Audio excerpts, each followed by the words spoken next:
going to say. This is a 4-character game. But because people love playing for entertainment, it's still at a point where I have to let you say 6. But it's really not. You have to. Yeah. You're enforced by law by the melee police to say you have to say 6 characters. Yeah. But until the majority of people want to play for optimal play, it's going to be a 6-character game. When it gets to that point, it's probably going to be a 3-character game, really. Yeah. What? That one right there, and not the other one that's still here. Somehow. I mean, Hungrybox is in the room, so I can talk all the shit about Puff I want, but no, I could do that anyways. You could, but you got to worry about Type 1's Puff first. That's the Puff that's trying to get back to center stage. Air dodging around to the other side. He's doing a pretty good job about it. Like, see, he's just playing defensive. He doesn't really have to go up there. He's dodging lasers. It's like, why go in until you can make sure you're gonna get something out of it? You said he dodged lasers. While you were saying that, the 2 that were shot hit him in the mouth. So. I mean, she's basically a giant target. She's literally a circle. So, and she got these nice little big eyes for rings and stuff. So. Yeah, that's one of the problems that Puff has. It's like, sure, you do want to sit around, but you can't just like mindlessly sit around like a lot of people do. You have to be really attentive against Fox, or you just lose a lot of meaningless damage getting nickeled and dimed here and there. And a couple lasers add up into something like that. A trade that doesn't really work out in favor. And gets back with rollout and actually doesn't get like kind of whopped off of that. I'm actually kind of surprised that he got A, back with rollout, and B, nobody took damage off of that rollout. I'm not surprised. Because of where he positioned it, it's one of the things where you have to guess where he is. Yeah, so Jim couldn't be ready for that, really. He could have, but he went for something big. He wanted to finish it right there with, I think, a forward smash. What he should have did is jab. Yeah, go for jab into up smash. Yeah. But because I was like, what combos out of jab? Although a lot of stuff, you can honestly do a lot with a jab, and then like jab resets and so on and so on. But I like what Type 1's doing. You said, you can't mindlessly sit around, and he's not. He'll go back. You'll see him like kind of try and do his little jump over thing, and then say, okay, it doesn't work. He goes back to one side of the stage and kind of does some bears, like maybe 2 or 3 times, with the full intention of like whenever he kind of feels like it or whenever he thinks Jim isn't expecting it, go over and like swing over and bear or nair him. That's like. All that was from a jab reset. I know, right? And for Jigglypuff, there's a lot of stuff you can set up rest with. Because, like, I know my favorite's up throw rest. Because it just feels so nice. Just kind of whop, and then you see them kind of do the little rising jump, and they're gone. Up throw, up air, up tilt, late nair, down air in certain situations, mistech. plenty of ways you can do it. And then there's like run up next to and then short hop nair or short hop rest. When they're just like still on the stage if they're not paying attention. Yeah, that's more of a hard read though. Oh yeah, that has to be like something in friendlies where you're just gonna try it for fun. Because in this, that's really unsafe. Because if you miss it, then it's like, okay, you missed a rest. Okay. That was good.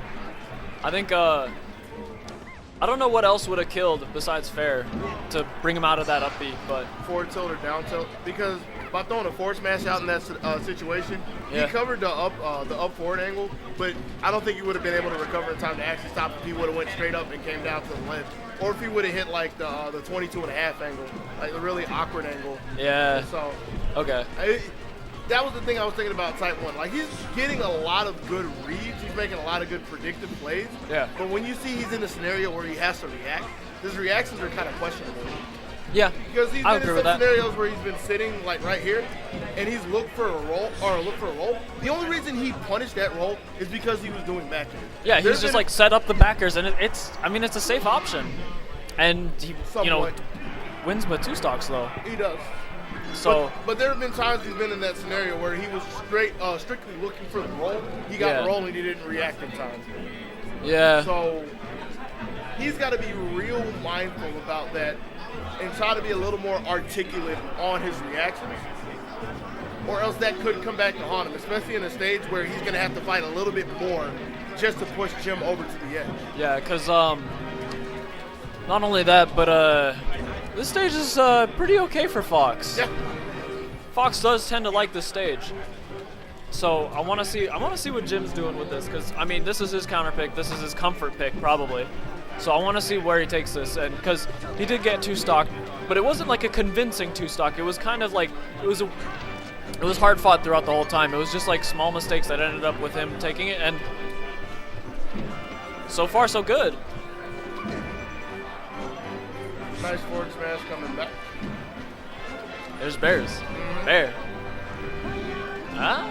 I kind of question the first one. The first one that sent Jim off when he got back had to be because he wanted to move, because he had all the time to shield it. There's nothing else. He might have wanted to roll it as well, but he had time to do something defensively about it. Real Wow, solid. yeah. That was like just solid ledge guarding. He's just going to hop off Bear. And then he just does the same thing. You know, I mean, I don't know how many options Jim had for angles for recovery, and that's also really close to that. I think that might have killed, like maybe another 6%. That would have killed. Possibly. But that'll kill. Oh, yeah. Up air on a. Does this have a low ceiling? It doesn't have, like, a notoriously low ceiling. But it is a little lower, I think. What do we call standard? Battlefield, I guess? Depends on who you ask. Yeah. I just usually think of it as the different stages and the different heights, but I don't put anything as a standard. As a percentage-wise, that was the perfect time, too, because I think any higher, and Puff would have been a bit too floaty for him to try and follow that up with an up air. He had a little bit more. Because he was about the 70s when he threw him. He had, like, the end of the 80s. Okay. Because that's, it doesn't seem to be a problem killing at appropriate percents without letting Puff get too high to where it's harder. Yep, that is the thing that happens time and time again. Which is why if you look at a lot of seasoned veteran Foxes, once they get Puffed to about like 70, 80%, they stop shooting lasers. That way, they don't chip them out of up throw up air range. Out of up throw up air range. That's so cool. That's what's so cool about Melee. It's just so neat looking through all the intricacies and stuff of the game. So technical.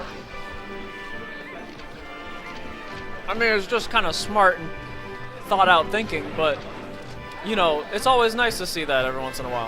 Uh-huh. Nice. Oh, I like seeing it. I do too, but I'm just sitting there thinking, like, how was there no DI on the second throw?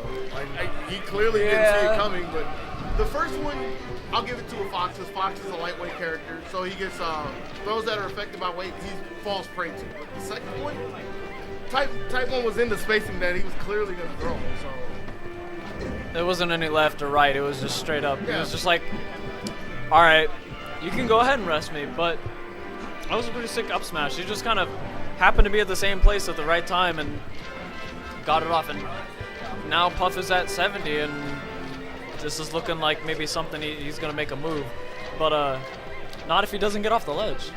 He's got a lot of time to play with. This is one of the things that Melee people don't think about. Like, sure, he has to go to Jim, but he has 4 minutes to work with. Yeah. And the thing is, Jim's actually kind of scared. And also coming up out of Fox on a transformation on Pokemon, that's not the best thing in the world. I'd much rather wait for the regular stage to come back. But the thing about that is, yeah, that worked out in his favor because Up there, yeah. No, Jim had all the. Why'd you back up? Why'd you back up? When you had him on the ledge in the fire formation, why'd you back up?